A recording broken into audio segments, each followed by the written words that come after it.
Sveiki, kuo judvi vardu? Sveiki, tai aš būsiu Akvilė.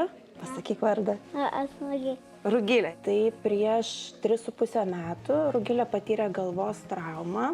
Buvo pašalinta hematoma ir kadangi nevyko toks sklandus budimas, jai buvo pašalintas galvos kaulas. Po 2 metų mes įdėjom vadinamą implantą. Istorija tokia, kad įdėjus būtent šito galvos implantą, kaip mums paaiškino gydytojai, kadangi 2 metus buvo visa galvytė be jokio kaulo, ten kraujagyslės, visa kita gyveno savo gyvenimą, kaip norėjo.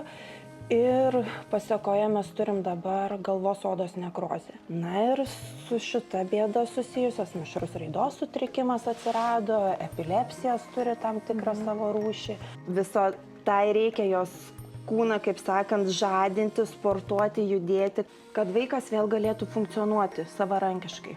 Kada įsikūrė vaiko raidos klinika Vilniuje, aš pasakoju, kad 3 metus jau čia atvažiuojam sportuoti. Taip, jau 3 metus sportuojam.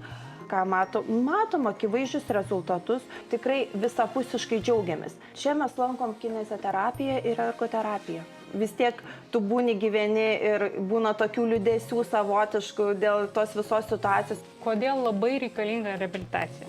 Todėl, kad kaip aš turbūt pasakysiu, mes norim visi gyventi ir ne gyvenimą toliau. Iš tikrųjų, kaip tai neliečia vien, kad Rugilei nutiko nelaimė ir visą susikoncentruoja dėmesys į ją.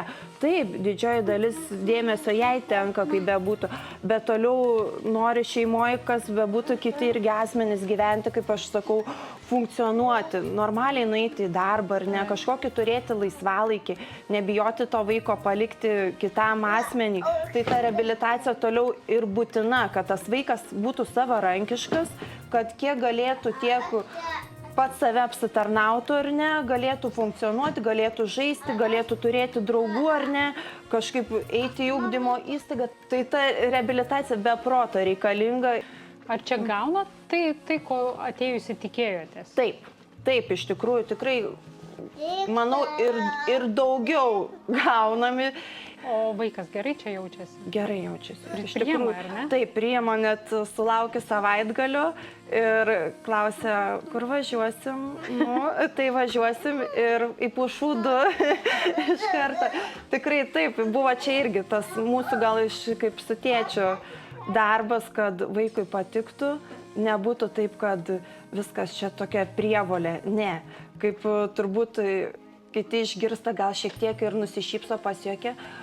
Būk gera, klausyk, taip, gerai tada laiką praleisiu, būdavo tokia kaip maldelė išleidžiant labiau iš mano pusės su tėčiu, kai važiuoja, o dabar, kaip aš sakau, važiuojam sportuoti, žaisti ir gerai laiką praleisti, taip, mamoms, manau, palinkėčiau visada drąsos, iš savo patirties, iš tikrųjų labai yra sunku priimti tą savo būseną, tą vaiko būseną ir noris visada iš tikrųjų užsidaryti. Atrodo, užsidarysi, bus geriau. Nebus geriau. Reikia judėti, reikia nepabijoti kreiptis. Vis tiek su ta drąsa ateina ir tos geros emocijos ir visai kitaip pradedi, kad ir atrodo kartais situacija ne taip, kaip nori ar ne, klostosi ir tų emocijų gerų dėka išsilaikai dar ant savo kojų ir toliau vis tiek, kaip sakant, gyveni. Taip.